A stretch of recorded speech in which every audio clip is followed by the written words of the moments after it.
আপনি একটু শোনেন না,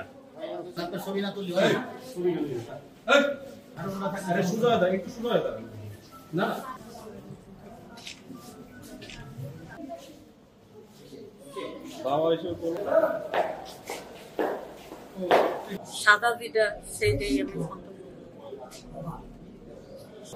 পিতা কর্তৃক তার অরুজাত কন্যাকে ধর্ষণের অভিযোগে অভিযুক্ত একটি মামলার রায়ের দিন ধার্য ছিল।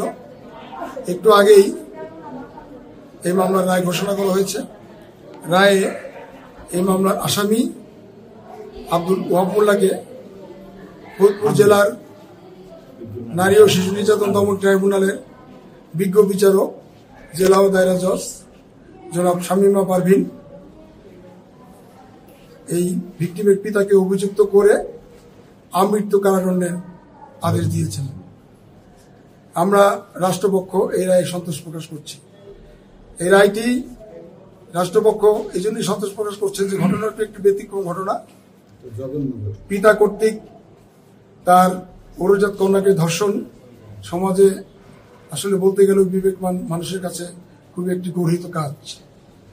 আমরা মনে করি এই রায়টি, আমি আরেকটু বলি যে এই রায়টি যেটি হচ্ছে সেটির মূল ঘটনাটি হচ্ছে সংক্ষিপ্তভাবে যে এই মামলার যে ভিকটিম এবং যিনি আসামি এই ওয়াহাব মোল্লা, তার যে ভিকটিমের মা যে স্ত্রী রেবেকা, তার সাথে 2021 সালে ওনার সম্পর্ক বিচ্ছেদ ঘটে। তখন এই মামলার ভিকটিম তার বাবার কাছেই থাকতো। তার বাবা এই সুবাদে এই সুযোগে বেশ কিছুদিন যাবৎ ধর্ষণ কাজটি করে আসছিল এবং এই ভিকটিম তার আত্মীয় স্বজনরা বলছিল, কিন্তু তারা বিশ্বাস করছিল না। পরিশেষে তার এই যে মা, তার মা যে অন্যের সাথে বিয়ে হয়ে গিয়েছিল, তাকে ফোনে জানালে তিনি এসে এই পুলিশকে জানালে এই মামলাটি ঘটে। রাষ্ট্রপক্ষ এই মামলায় গত 12/2/25 সাল থেকে সাক্ষ্য শুরু করেছে এবং খুব অল্প সময়ের মধ্যে সাক্ষ্য প্রমাণের ভিত্তিতে এই মামলাটি সন্দেহাতীতভাবে প্রমাণ করতে সক্ষম হয়েছে।